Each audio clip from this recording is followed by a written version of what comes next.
¿Puedes hacer el chat? Sí, claro. Cuando me digas. Sí. Buenos días, Sandra. Buenos días. ¿Cómo estás? Bien. ¿Y tú? Yo, muy bien. Aquí, Me alegro. en este entorno. Yo siempre empiezo las entrevistas preguntando lo mismo. Y es, ¿por qué haces cine? Ostras. Pues es que creo que no me he planteado nunca hacer otra cosa, la verdad. De hecho, creo que llevo haciendo cine como de muchas maneras, en muchos departamentos diferentes, porque era, o sea, como da igual lo que haga, pero tengo que hacer algo relacionado con el cine. O sea, yo no tengo muchos recuerdos como de pequeña de haberme planteado lo que quería ser o no, pero recuerdo que igual en bachillerato nos dijeron, mandadnos una foto de cómo os veis, ¿no? en el futuro, el típico ejercicio de final de curso cuando te vas a ir como hacia la universidad o lo que sea.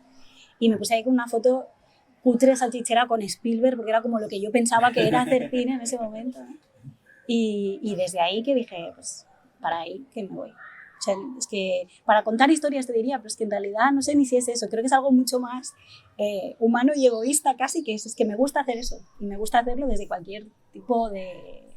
O sea, es que podría estar haciendo cafés en una producción y me daría igual. O sea, es ver cómo se hace el cine, más allá que el cine en sí. Es estar dentro, como por detrás de lo que pasa en cámara. Me parece divertidísimo. Es que me parece el mejor trabajo del mundo, en serio. De verdad. ¿Ah, sí? Sí. ¿Y por qué?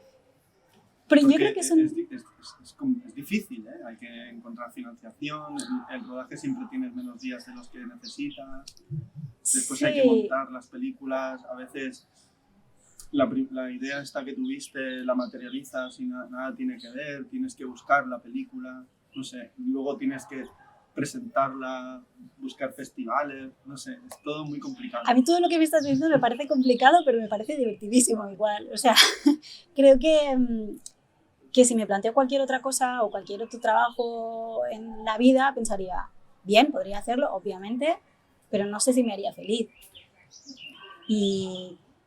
Y cada día es un reto nuevo, cada día aprendes cosas distintas. Yo no digo que en un trabajo común no se haga, ¿eh? Yo aprendería incluso de hablar con una piedra seguramente, porque siempre intento buscar ese punto. Pero es que haciendo cine o viviendo de... Porque yo no hago tantas películas, al final este es mi primer cortometraje como directora en solitario, tengo otro cortometraje... ¿Tu primera película? Mi primera película, es verdad, tienes razón, hay que dejar de decirle cortometrajes a los cortos porque el corto es cine, son películas y tienen todo su valor. No dices, soy Sandra, una chica bajita, no. Bueno, muchas veces lo digo, porque a veces me pongo como esa coraza de intentar decir primero lo que ves, como para que quede obviamente dicho y ya no haya margen de error. Pero una sí. Película, a mí la duración me es indiferente. Pues tienes razón, pero de hecho, igual... la duración es un concepto industrial de venta de películas, nada tiene que ver con el cine. Tienes toda la razón, porque además hay muchas historias que no necesitan la duración que tienen para ser contadas. No. Pero hay una especie de complot de la industria, si quieres llamarle así, que parece que si una película no dura más de 2 horas, no vale la pena pagar esa entrada para ir a verla al cine. Y a mí me cabrea soberanamente ir a ver una película que dure 3 horas, porque la mayoría de veces, a no ser que sea una obra maestra, y eso es muy difícil, hay muy pocas, nunca vale la pena. O sea, siempre le sobrará metraje de algún lado, incluso en mi propia película la veo ahora y después de 500 veces pienso... igual debería haberle quitado esto, siempre pasa. Pero es que esto siempre te va a ocurrir.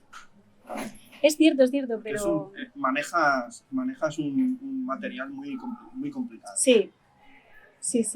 Pero es que a mí me pasa muchísimo que no es una conversación que tienes muchas veces con tus amigos cuando vais a ver una película juntos o cuando habláis de una película que habéis visto en un festival. Siempre es como, le sobraban 15 minutos o la parte final... Porque tengo ¿no? mucho respeto al cine. Pero por mucho que lo respetes, al final es como que hay un intento como de estirar las cosas tengo ni siempre. Idea de contar, entonces no puedo opinar. Claro. Yo en serio tengo muchísimo... Pues mira, es de valorar en realidad. Igual debería dejar de hacerlo, entonces tienes razón. Tengo mucho respeto al cine y creo que editar es una cosa muy complicada. De lo más. Invierte muchos factores. Nunca digo eso. Yo elijo mucho el cine que veo, muchísimo. Y no suelo ir solo, porque me agobia mucho a mí la gente en general. Pero Fran Menchón, esta es, yo lo conozco, pasó por aquí. Genial. Bueno, podría decir que es mi mejor amigo, básicamente. Vale. O sea, es uno de mis mejores amigos de la vida. Vale. Hemos trabajado juntos muchísimas veces. De hecho, es el co-guionista del Bus. Trivial también. Y de Trivial, que lo hicimos juntos. Me encanta. ¿Te gustó? Me lo pasó ahí, sí. Él es muy punky, a mí la gente punky me gusta. Es que los dos conectamos muchísimo. Yo lo conozco igual a Fran desde hace 15 años, porque los dos somos de Hospitalet. Él tiene, de hecho, una productora que es Fitzcarraldo Films. Aquello de que un día mandas un correo electrónico porque... Sí, sí, claro, es que es muy punky todo. O sea, él es el punkismo en persona. Punky de Herto. Y de hecho, sí, sí. La del barco. Sí, sí, o sea, es bajar un barco, subirlo por la montaña, o sea, es una locura y su vida es igual de locura, igual de cinematográfica. Entonces a mí eso me encantó desde el principio y conectamos muchísimo. Y de hecho es que es un gran guionista, gran profesional, gran cineasta y mejor amigo. O sea, sí, sí. Y bueno, yo he leído que tú te subes por casualidad en este autobús. Correcto. Vale, escuchas un montón de historias, te enganchan, pero ¿en qué momento decides que esto va a ser tu primera película como directora? Mucho tiempo después, vale. En realidad. ¿Cómo fue este proceso? Yo creo que, o sea, yo paso como un proceso, yo me dedico al cine desde hace muchísimo tiempo, pero pues como ayudante de dirección, he hecho producción, he hecho distribución. Entonces hay un momento en mi vida en el que pienso... Inicia Films. Exacto. Porque Inicia Films produce también... el corto y de hecho yo trabajaba... Pasó por aquí, mira. En la oficina de... Yo creo que me parece que te he visto. Es que yo cuando... Yo fui a la oficina a entrevistar a Valerí y a lo mejor estabas tú. En la calle Girona estábamos antes, en una oficina como más... en una calle. Yo fui a Paseo San Joan. Pues no, yo ya no trabajaba allí, pero... Porque yo vi a 2 o 3 chicas por allí y digo, a lo mejor una de ellas era. No, yo trabajé ahí cuando estábamos... De hecho, no habíamos hecho todavía, no se había hecho verano 1993, estábamos, pues, de hecho, financiando esa película, estábamos haciendo, creo recordar, un crowdfunding para hacer B de Bárcenas, o sea, estábamos como en un proceso... Sí, sí, sí, con David, que David, de hecho, también está implicado en el bus, me estuvo echando un cable enorme con es que ha caído una hojita. Pues iba a decir con el casting, pero no es un proceso de casting en realidad, pero sí que nos echó una mano pues, a buscar las personas, intentar acercarnos a ellas, venía conmigo a todas las entrevistas individuales, la verdad que le agradezco un montón el trabajo que hizo conmigo, porque además de que nos lo pasamos increíble, estábamos Fran Menchón, David Lundain y yo durante 2 o 3 meses cada semana ahí trabajando juntos y fue, yo creo, lo que más me gustó de todo el proceso. O sea que imagino. O sea, que tú decides hacer la peli, ¿cómo es el proceso? ¿Vas a la cárcel? ¿Cómo es? No, yo voy cogiendo ese autobús porque yo en realidad mis padres vivían en Martorell y yo cuando vivía allí, pues yo estoy viviendo ahí hasta los 20 y algo y yo tenía que bajar a Barcelona pues a las prácticas, a trabajar, a lo que sea. Entonces yo en vez de coger cualquier otro transporte público de los 1000 que tiene Martorell para entrar y salir de la ciudad dormitorio, pues yo cogía ese autobús. Y entonces era algo que iba como contando como anécdota. O sea, yo iba ahí, iba cogiendo notas, iba escuchando, pero sin intención de nada, simplemente por el placer de escuchar conversaciones ajenas, porque lo hago constantemente. Y entonces, al cabo de unos años, cuando decido que sí que quiero hacer algo, entonces con Fran empezamos a escribir Trivial y veo que esto de escribir y dirigir me apetece, como que le empiezo a dar forma en la cabeza a que esto podría ser algo. Entonces empiezo a pensar, ostras, qué guay sería si pudiéramos contar como el viaje de ida y el viaje de vuelta de esta gente, como con estas conversaciones... Y lo empiezo a decir como a mi círculo de confianza, ¿no? Tipo, pues, a Jaume Fargas, que era con el que había estado trabajando los últimos años, haciendo talleres de cine, haciendo sus películas, como ayudante de dirección, a Fran Menchón, pues yo qué sé, es que ni siquiera a mis amigos, ¿no? Era algo como que tenía ahí como muy en secreto. Y empezaban como a animarme, ¿no? Sería súper chulo, qué guay y tal. Y entonces digo, venga, va, pues lo voy a intentar. Y me puse a escribir un día página en blanco, que yo lo odio, o sea, escribir es el proceso más doloroso del mundo. Y escribí como una idea del formato que quería tener y a partir de ahí pues empezamos a intentar levantarlo con Jaume Fargas y después con Valerie Delpierre, como para darle forma a lo que es ahora el corto o la película documental. Pero igual, desde que subo al autobús hasta que me decido hacerlo, igual pasan 10 años. Desde que me decido hacerlo hasta que pasa, igual pasan 4 más, pandemia por medio. O sea que... ¿Cómo consigues a esta gente? ¿Hiciste un casting? ¿Cómo fue el proceso de selección de tus actores? De mis actores y actrices maravillosas. Hay como, bueno, primero cómo y luego entraremos ya más en la trama. Pues en realidad fue un proceso también un poco doloroso, pero a la vez creo que ha sido un acierto, porque mi idea era buscarlos obviamente dentro de Dians 2, que era donde, pues, de los que salían en el autobús. Entonces yo cuando me subía en el autobús las últimas temporadas intentaba pensar, igual le podría proponer a este, igual a este otro.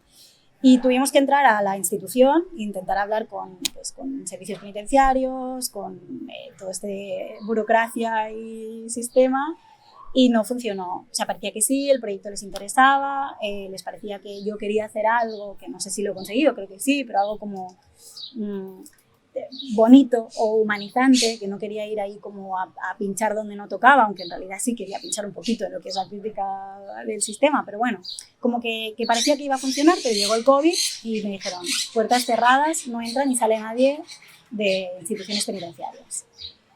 Entonces empezamos a buscar alternativas y entonces encontramos fundaciones que estaban trabajando con presos y con personas que salen de prisión y no tienen a dónde ir.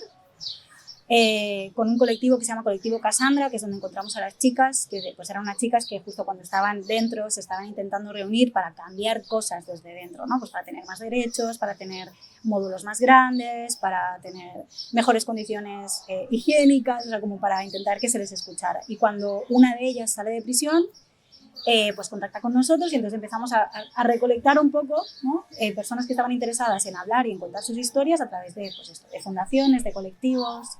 Y de hecho la Fundación Obra Mercedaria, que está aquí al lado, tienen un piso para los que salen como en tercer grado, que es una especie de semilibertad en la que pueden dormir en una casa, no tienen por qué ir al centro penitenciario todos los días. Entonces es una especie de punto intermedio entre lo que es la privación de libertad y la libertad absoluta. Entonces tienen ahí como un proceso de unos meses en los que están dentro de esta casa. Es como una especie de gran hermano en realidad. Entonces me abrieron las puertas de esa casa y entonces yo fui allí y les conté pues, lo que quería hacer y cómo había conocido un poco su situación. Y les dije si querían participar y se apuntaron todos. Entonces yo pensaba que iba a tener como un casting, yo quería hacer como algo mucho más pequeñito, 4 o 5 personajes. Entonces yo pensaba, bueno, conocería a 25 y me quedaré con 4.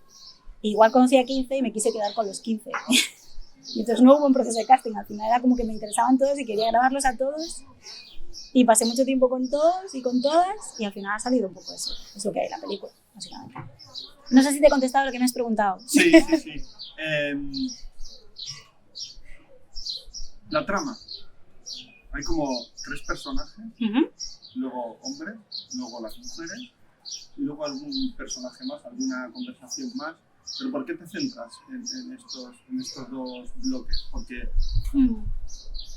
de hecho, también no sabemos hasta el final de qué va el tema. Sí que por sus aspectos vemos que han tenido vidas difíciles o que se han metido en historias muy malas, ¿vale? O sea, esto no... Que la vida no les ha tratado bien. Sí, no, la cara es el espejo del alma y tienen ese rostro, ¿no? Ese rostro. O la vida no les ha tratado bien o ellos no se han tratado muy bien, ¿no? Según en qué ambiente, ¿no? Porque, claro, luego hablan de situaciones familiares de pura desestructuración y dices, bueno, entonces ¿esto quién es el responsable de que gente con mala vida tenga hijos, ¿no? Yo siempre lo he pensado, ¿no? O sea, la responsabilidad de ser padre creo que está muy idealizada. Porque si tú no estás bien, mejor no. Yo creo que muchas veces mejor no. No son conscientes de que están teniendo una criatura o de que se tienen que hacer cargo de la criatura. Y la responsabilidad que tienes. Porque es como cuando dicen, no, tú no estás bien, no te puedes meter en una relación. No, es que no puedes. Es que no te engañes. Lo que pasa es que yo creo que hay un punto en sus vidas que no saben que están... egoísta, ¿no? Que tenemos los seres humanos de querer hacer las cosas sin pensar en las consecuencias ni en la responsabilidad futura. Pero bueno, ¿por qué estos 2 bloques? Porque están como así muy definidos, porque la película está contada, o sea, parece que el autobús está lleno de estancias o habitaciones. Ah, mira, qué curioso. Esto me gusta.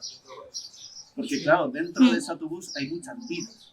Y además tú, a nivel formal, lo planteas así, ¿no? Cuadros muy cerrados, no tienen la sensación de estar en un autobús.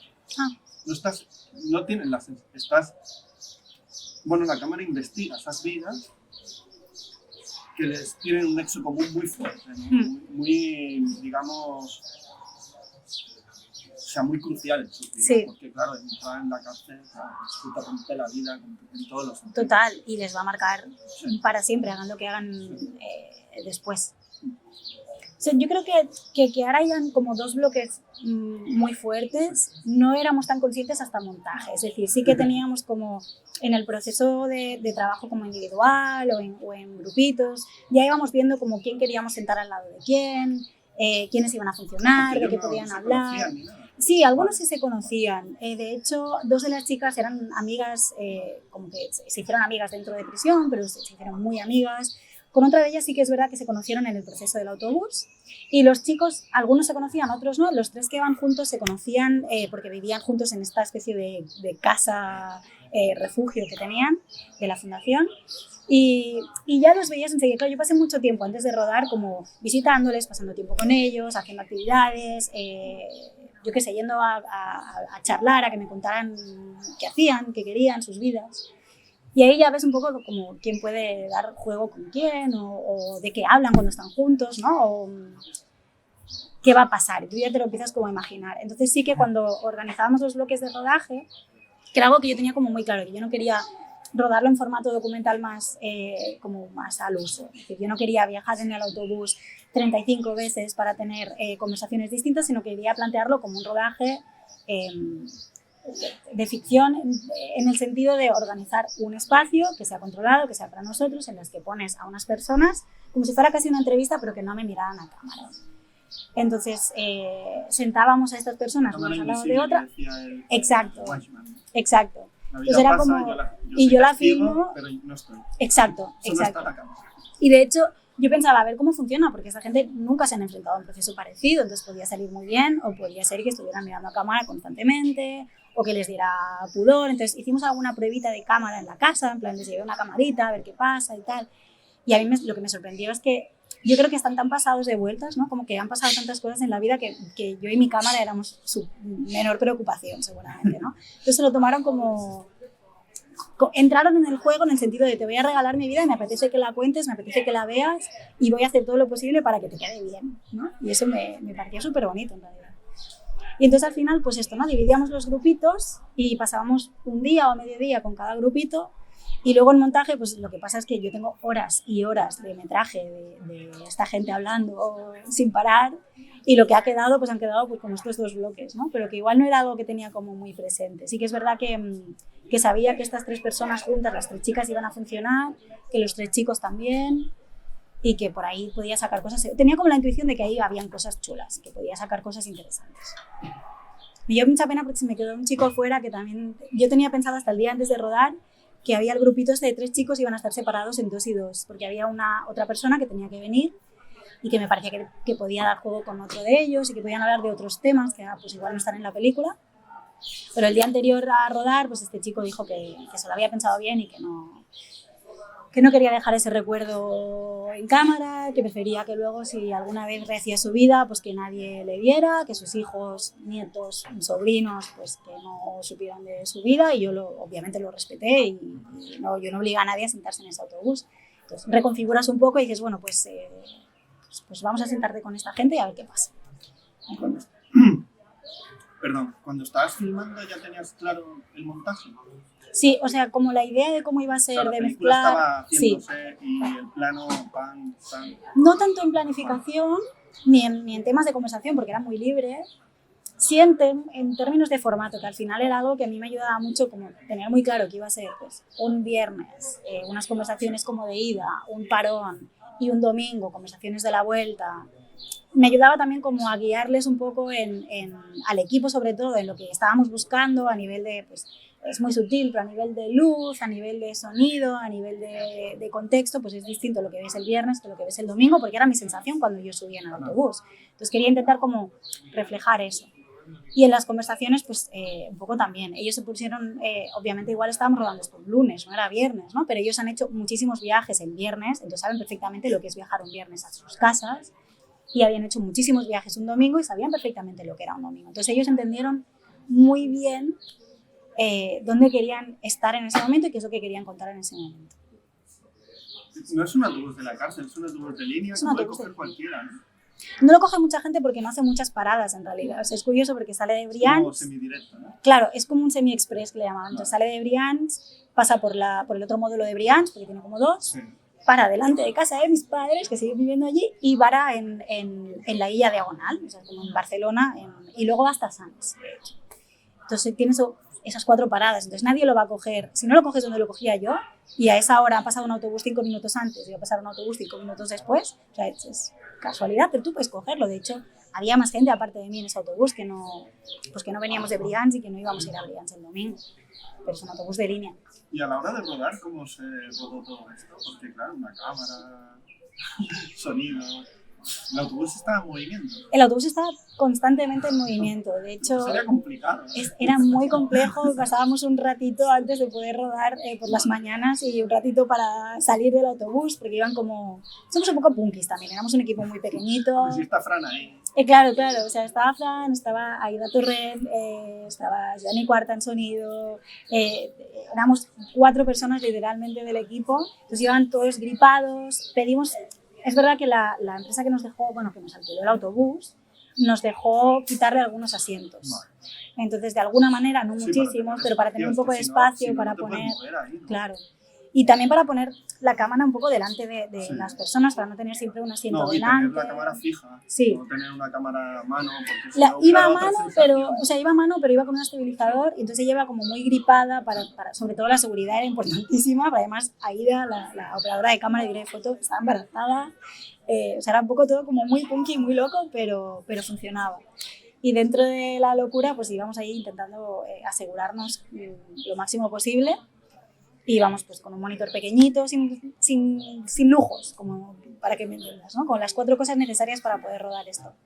Y muchos micros, eso sí, micrófonos como escondiditos en todas partes para coger todos los sonidos, que estuvieran cómodas y cómodos, que no notaran que eso se estaba haciendo, que no fuera artificial, que no fuera intrusivo, que pudieran relajarse.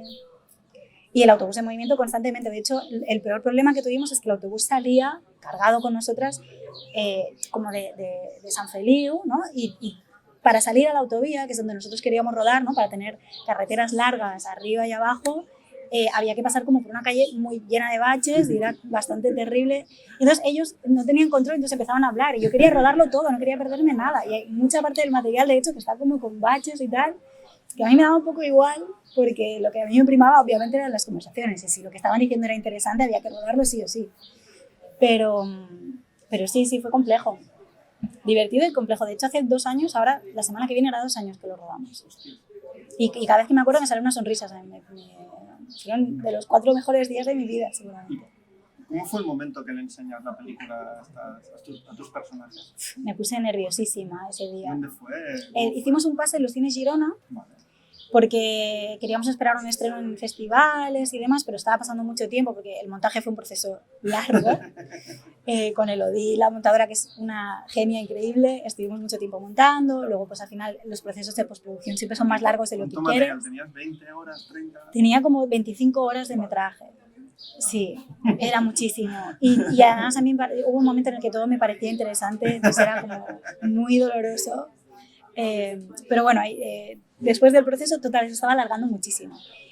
Y es verdad que alguien que igual no está en el mundo del cine no es consciente de que estos procesos son tan largos. Entonces, como que los protagonistas... Ostras, yo me impacientaba muchísimo porque soy impaciente. Ya no hay ninguna posibilidad más. Esto es lo que va a quedar.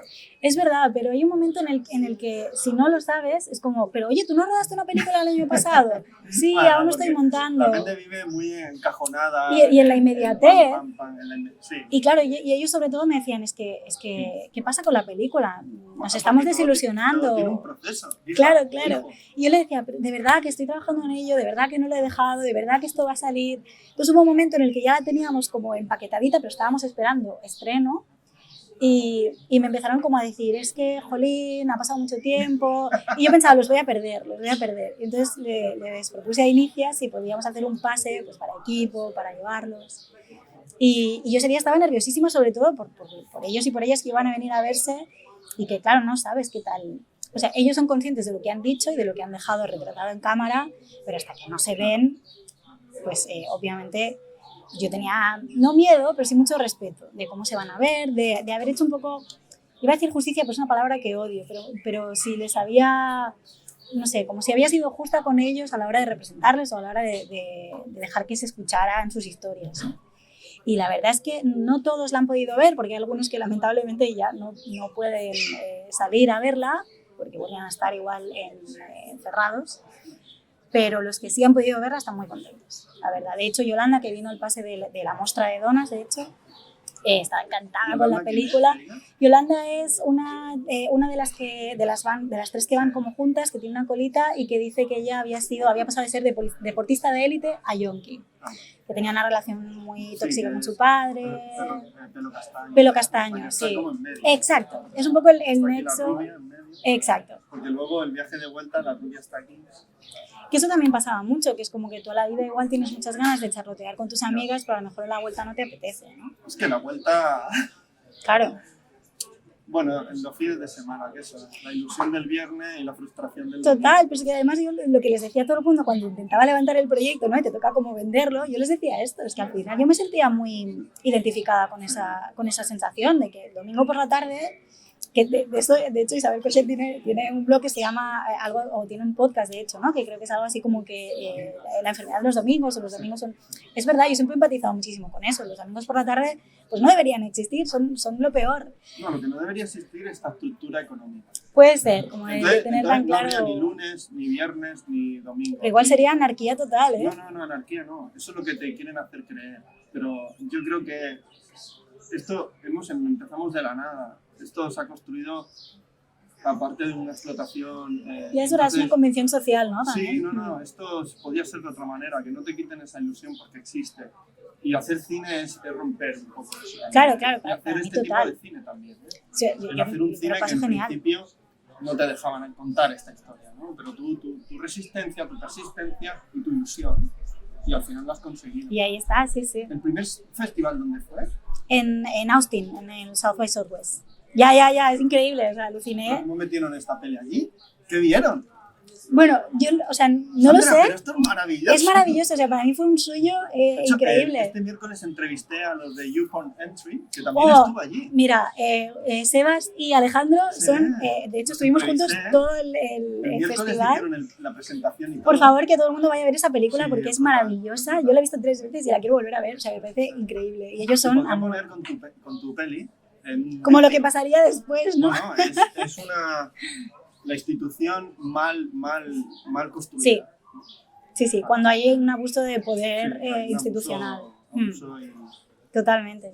Pues sí, y bueno, ir al festival fue increíble. ¿Fuiste? Sí, estuve allí, estuve 4 días solo, sí. 4 días, pero eso es mejor que nunca. Total, lo que pasa es que el festival duraba como 1 semana y media y de hecho lo organizan súper bien porque desde el primer día te hacen como conocerte con los que están en tu misma sección, hacen una comida en el estudio no me saldrá, pero...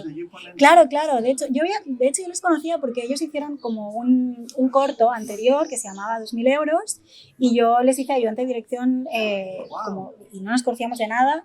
Y entonces cuando estábamos seleccionados las 2 películas, como que nos escribimos, hey, ¿vais a ir? Sí, tal. Y de hecho nos pusimos como en el mismo hotel, íbamos juntos todos los días al sitio donde se organizaban los pases. Bueno, fueron 4 días divertidísimos. Sí.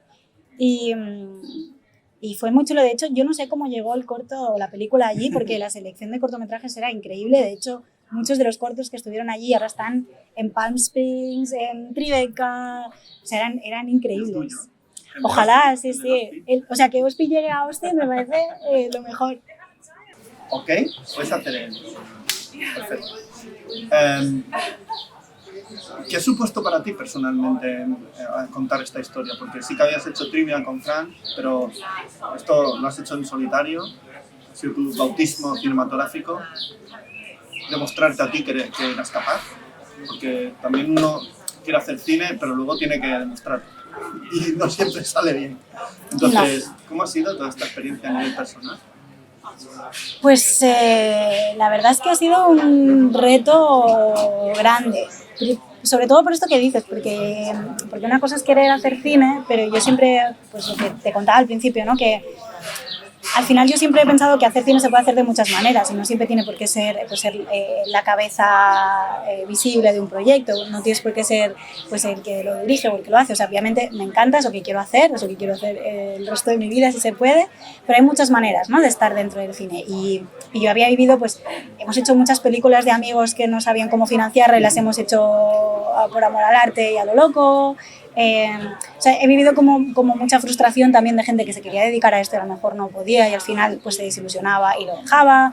Proyectos... Cuando emocionan también tienes que valer. Claro, o sea, al final es un tema de resiliencia o de ilusión, de intentar no perderla, y para mí llegar a tener esta película, poderla enseñar, que la gente venga a verla, pues es por primera vez he conseguido hacer esto. Con Trivial también lo fue un poco, fue como también con Trivial, Fran me ayudó muchísimo como a hacerme valer un poco, ¿no? Como decir, vale, tú siempre dices que quieres hacer cine, pero nunca te has atrevido a hacerlo. Vamos a hacerlo juntos y ahora a ver qué pasa, ¿no? Y con la verdad es que siento como que tengo es como un bebé casi, ¿no? Es como que hemos conseguido hacer este bebé y que es la primera vez que me pasa que quiero enseñarlo todo el rato, ¿no? Que es como que quiero que la gente lo vea, que les oiga, que como que creo que ha valido la pena todo el esfuerzo y toda la ilusión y que... Sí, y que lo hemos conseguido y que está muy bien y que hay mucha gente detrás apoyándolo desde el inicio, mucha gente que se subió al autobús casi sin preguntar a dónde íbamos y que, joder, que es de agradecer, la verdad. Ok. Sandra, ahora para terminar quiero que me recomiendes una peli que hayas visto últimamente y te haya encantado. Una o unas. Pues es que os voy a recomendar Upon Entry, pero porque de verdad me parece que además se estrena como muy en breve. Me parece buenísima, me parece... Ellos son adorables. Sí, de verdad, o sea, es una peli que te mantiene en tensión constantemente. Yo les dije que era un rollo Sidney Lumet. Es que de hecho les dije un montón de... un libro de Así se hacen las películas. Exactamente, es que de hecho justo me lo había releído después de muchísimos años, como hacía poco, y le dije a ellos, ¿no? De hecho es 12 hombres sin piedad, o sea, tiene como mucho de ese cine, de una habitación, de pocos personajes. De hecho, claro, yo les diría, es que en realidad Trivial era un poco eso también, sí, sigue siendo una habitación y 4 personajes, el bus sigue siendo un espacio, o sea, es un cine con el que yo conecto mucho, además tiene humor, tiene crítica social, tiene unas interpretaciones absolutamente maravillosas, los 2 actores principales están increíbles, pues que los secundarios también, y creo que merecen que la gente vaya a verla, por lo que cuenta y por cómo lo cuenta, la verdad. O sea que sí, id a ver a Upon Entry, id a verla. Se estrena la semana que viene. El 16 de junio se estrena, sí. Parece que me dan acciones, pero no, o sea, simplemente es que creo que la peli está muy guay y que ellos son adorables y que debéis verla. Pues nada, Sandra, un placer hablar contigo. Igualmente. Muchas gracias por tu A vosotros. por tu trabajo. Recuerdo al señor Menchón. Ahora mismo le escribo. Y yo siempre digo hasta la próxima película. Ojalá, hasta la próxima.